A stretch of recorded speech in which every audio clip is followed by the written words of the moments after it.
Okay, where were we? We were in the middle of a story.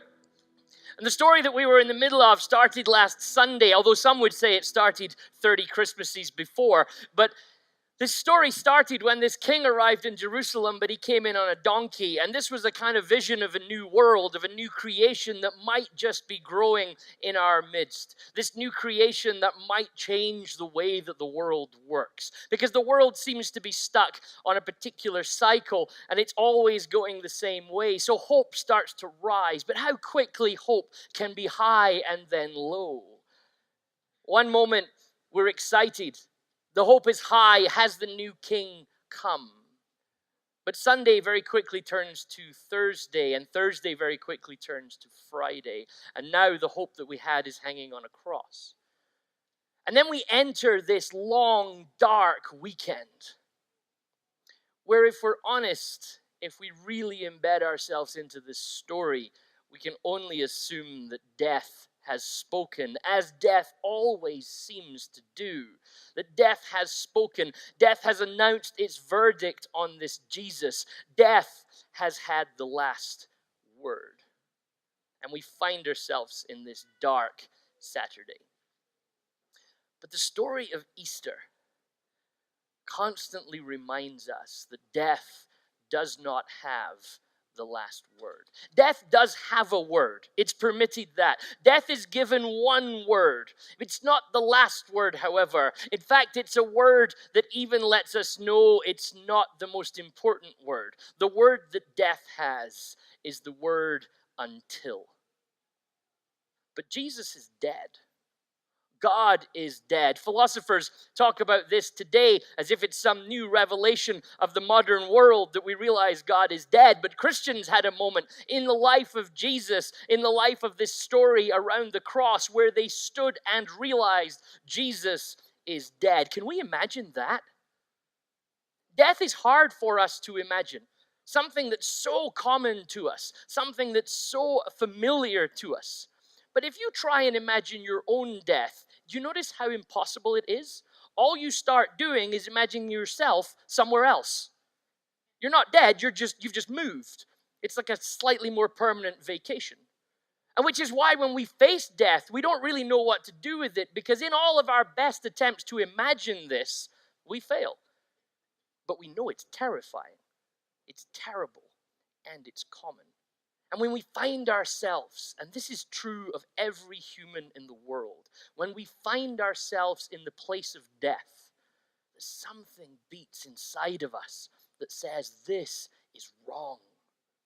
Nobody goes to a funeral and really believes this is the way it's supposed to be. Nobody goes to the place of somebody who's just died and thinks, well, that's life, what do you know? We had kind of admit that, but pulsing beneath us is this question. Is this the way it's supposed to be? And the disciples, watching Jesus' dead body be carried off to be laid deep in a tomb, the question of whether death wins is close to them. Some 6 centuries before, the prophet Ezekiel, the Israelite prophet who had been exiled into what is modern-day Iraq. And while he was in this exiled place, far from home, far even maybe it seemed from God, he found himself with this vision of him in this large space. And all that was in the space was bones. And when you see bones, you know that death has been a visitor there, but a visitor there a long time ago. And as Ezekiel stands in this place of bones, one question from God comes to him. The question is simple. Can these bones live? Does death have the last word? Because this is not a new question. It's not a question that just arrives at Easter. It is the Easter question, but we've been asking this question for all of human history. Does death have the last word?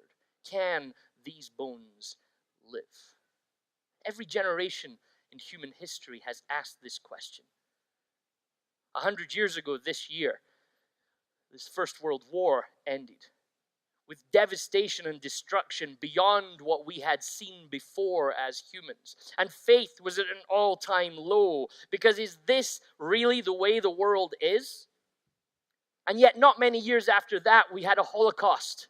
And not many years after that, the killing fields of Cambodia. And we remember watching on our television screens planes flying into buildings on 9/11. Can these bones live? Does death have the last word? And what about in our own lives, our own relationships? How many relationships have we stared at as they slowly descend into chaos, feeling like we're just passengers of some sort of trip that we don't have control of? Whether it's our health or our careers or our relationships, we see a cycle in the world that seems to always end the same way. Death seems to win. It sometimes seems easier to believe in nothing, because at least if we believe in nothing, then nothing needs to make sense. Nothing needs to have purpose to it. In this sort of nihilist worldview of just it circles its way down, and that's just the way it goes. Because if death wins, does anything make sense? And often we're so afraid that this might be true that we don't even want to think about it. So we live these numb lives, perhaps as numb as the disciples were that Easter weekend as Jesus' body passed them on its final march towards a tomb.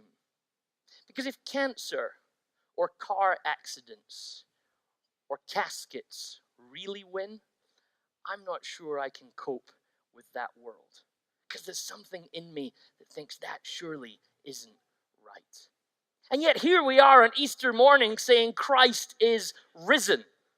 Like, that's a real sentence that we all used, and we were excited about it. Christ is risen. St. Paul wrote to a church in Corinth some years ago and said, Christ has been raised from the dead, the first fruits of those who have died. Because Paul seemed to think that if Christ was raised from the dead, that said something about you and me as well. That suggested that maybe, just maybe, death wasn't going to get the last word. Maybe this story had a plot twist. Maybe there's a little side door where the story starts to change, and all of a sudden we realize that God is doing something, that maybe the story we've been telling isn't right.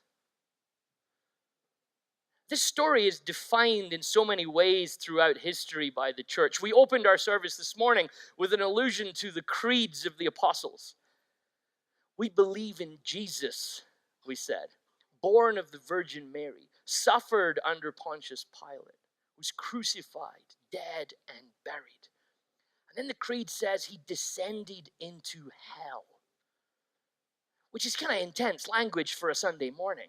We're like, this is a dark story we're telling here. Why is this story so dark? But this story of this Easter weekend leaves no stone unturned. The great interchange of Good Friday, where we found ourselves in Christ's place and he found himself in our place. The story is so complete that we now find Christ descending into the darkest abyss of our brokenness, into hell. Hell, we say, that's a kind of strange concept from the Middle Ages, David. Why are we still talking about that here today? And as difficult as it is for us to imagine, what if we were to think about hell for a moment as a dominion of evil and of death and of the reign of wickedness? Instead of hell, what if I was to talk to you about the radical nature of evil? What if I was to suggest that there's something so wrong with our world that it's deeper than the sum total of all of our brokenness? Have you ever looked at a situation or read something in the history books, and no matter how you try and think it through, it just doesn't, you can't figure out how it could be that bad? And you sit back from your book or from the television program or from the newspaper article and you say, man, there's something wrong here. And it's deeper than just the mess we can make. It's as if there's a story pulsing beneath us that's destroying us. And the story of Scripture is that if these bones are going to live, if these bones are going to bring life back together again, then Jesus has to dive deep into the depths of our brokenness, the places and the things that we call hell, all of them examples that something is wrong, that something is broken. And of course, the great victories, the really great victories, the one that we make movies about and write books about and tell to our children, all of those great victories, you'll notice, have really dark moments before the light starts to shine through. And the story of Easter is that if these bones are going to live, then death has to die. Death has to be put down. Because the triumph of God will not permit a pocket of evil or resistance of evil just to simmer away in the background. Because God's not great at covering things up. This God of the Bible doesn't do DIY like I do DIY. This God of the Bible fixes things properly. Not just a quick patch-up job for a few people, but this is a God who's putting all things back together again. Easter is the story of an announcement that this God is going to obliterate evil. The future that this Easter hopes for is a world without evil, without death. So when we gather in a room like this on Easter morning, there's an imagination called out of us. Imagine a world without holocausts. Imagine a world without killing fields and 9/11s. Imagine a world without death. Because that's the world the people that followed Jesus imagined. St. Paul said in Romans chapter 6, death will have no dominion. It will not have space in the world that God is building. And he's building it right here amongst us. And this is great news, by the way. You might even call it good news. If Christ can descend into hell, then there is nowhere any of us can go that his saving love can't reach us. When we sometimes utter those confessions on ourselves, I'm too lost for even God to find. The story of Easter says no one is too lost because there is no corner of the cosmos that God can't come and find us. But of course, this is all really fanciful until we come back to the tomb on Easter morning. Not just a tomb, an empty tomb. God is not here, says the people to the disciples. The angels announce he is not here. That's not the story you expect on your way to a tomb. I don't know if you've ever been to a tomb or a graveside or a funeral home. You walk in the front door, the undertaker looks nervous. We've never lost a body before. Not like this. Like we maybe once or twice misplaced one and occasionally buried the wrong person. But this body left. And he didn't leave through the door. He just wasn't there. He left. And when we came in, he wasn't there. This isn't the story we anticipated. And here, for the first and only okay time in world history, the angel says something true that normally we wish isn't true. God isn't here. Pastors for thousands of years have constantly told you there's nowhere you can go to get away from God. But here, this Easter morning, he's not here. But it's not that he's gone to some spiritual place, by the way. He's just back in Jerusalem barbecuing. So much so that we don't believe this story. When the disciples meet Jesus on a beach barbecuing some fish, they go, who's that? Because we don't expect people to raise from the dead. We don't expect to come to the tomb and find a he is not here. We don't expect to find sacred space in the funeral ground. But where is Jesus then? In Luke's version of the story, this beautiful philosophical question is asked of the disciples. Why do you look for the living among the dead? Resurrection isn't a clever April Fool's prank, but rather it's an ironic statement that reveals that the man who died on the cross on Friday is in fact the God of creation, and that this God of creation has come back. So why are you looking for him here? Because this story is the story of the defeat of death. So why would you come looking for the victor in the place of death? Because death has been defeated. So why do you look for the living amongst the dead? This philosophical question reminds us that the story we're telling this morning isn't a spiritual story. It's a story that we must resist all attempts to spiritualize. If the end result of our Easter story is, and therefore Jesus is now in heaven forever, and let's all look forward to going there, we've not told the right story. If all we get from Easter is a metaphor for our spiritual life, an allegory of finding your own soul in the midst of this world, we've not told the right story. Because this story of Jesus being resurrected, is the story of something God is doing right here in our midst, in the real world. Pierre Teilhard de Chardin said this: we are not human beings having a spiritual experience. We are spiritual beings having a human experience. Before you write that down, let me just tell you, he's profoundly wrong. And the resurrection tells us so. Jesus, if he was just having a human experience, could have left after the cross. He had an option. Just go be spirits, the supposed better way. We have this strange thing in us as humans that thinks that spiritual is much better than physical. And here Jesus dies on a cross. His body is on a tomb. He has the option of just doing spiritual, and yet he comes back. Christ was raised from the dead. This is huge because this means humans matter. This means the human experience is the experience that God intends us to have. This means it's okay to be human. These bones, can they live? Jesus says yes, and they will. Because the defeat of death signaled in Easter's empty tomb that God isn't trying to rescue us from being human. He isn't even trying to rescue us from this world. He's trying to restore it. He's trying to put you and me and us and this world back together again. Easter is not an escape story. Easter is a story of things being fixed. And therefore, when we see an empty tomb, and we meet Jesus resurrected in his flesh, we know that God's not finished with us. That this story's only in the middle. The end is still on its way because all of this creation now matters. And if it could happen to Jesus, if Jesus could be raised from the dead, all of the early Christians came to one conclusion: that means it could happen to us. That means that God is doing something because God came back. He didn't abandon us. He didn't leave us. We did our worst to him, and he came back, forever scarred with the marks of what we did, and yet he still came back. The faith of those of us who follow Jesus is not a faith about what happens when you die. It's a faith about what God is doing right here in us now. Because God has not given up on us. These bones can live because of Easter. And so the question for those of us as Christians is not the question that people assume we will try and answer on Easter Sunday morning. Is the resurrection possible?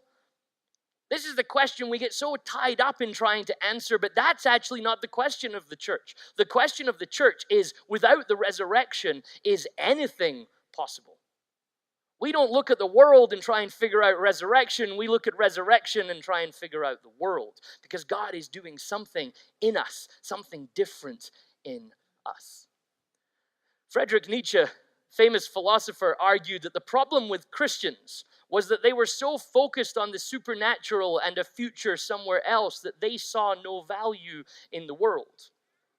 It seems unfortunate that Nietzsche never met any good Christians. Because resurrection shows us that the world does have value, that Christians are profoundly committed to this great creation. Because if God would raise Jesus from the dead, then what happens here clearly matters. And God is now trying to restore this world through us. The empty tomb, however, turns the whole story upside down.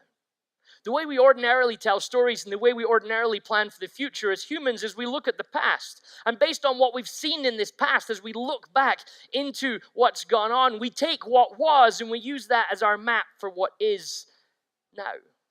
The Easter story turns that around and asks us to look into the future and take what will be and make that our template for the now. The resurrection of Jesus shapes the future and shapes our imagination for what is happening now. Because, as we said earlier, it's just the first fruits. The Easter story is the trailer, not the movie. It's the trailer of what God is doing in Christ and what he can do in us and the whole world. This is how we stop the story of death. When we start to live as if that tomb is empty.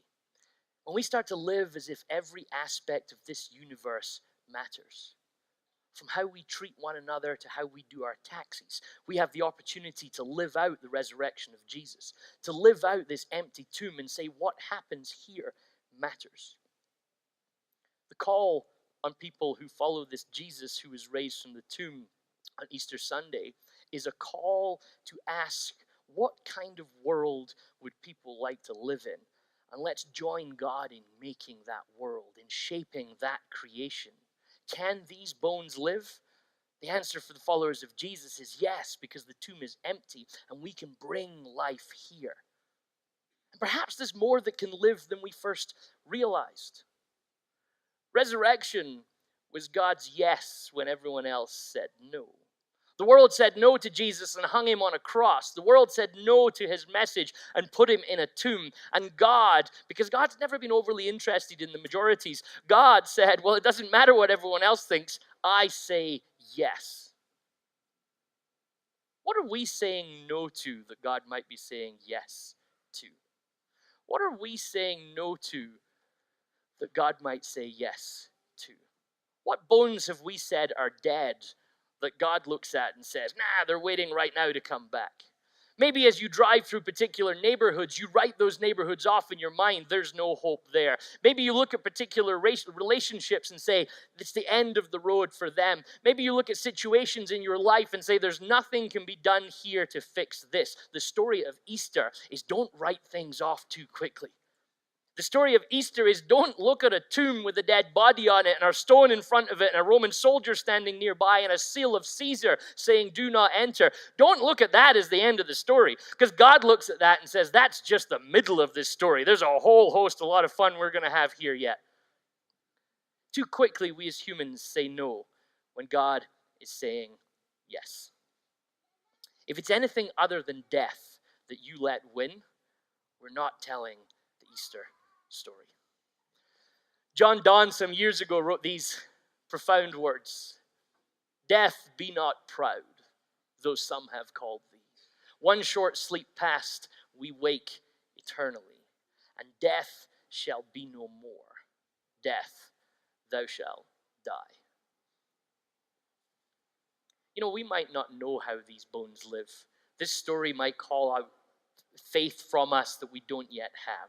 But the Easter story isn't about how well you believe it, isn't about how strong you are in understanding it, isn't your philosophical grasp on all that's wrong in the world. The Easter story is your ability to just sum up enough in yourself to answer the question, yes, when you're asked, can these bones live? Death does not have the last word. It only had one word. And that word was until. And its time was up when Jesus left the tomb.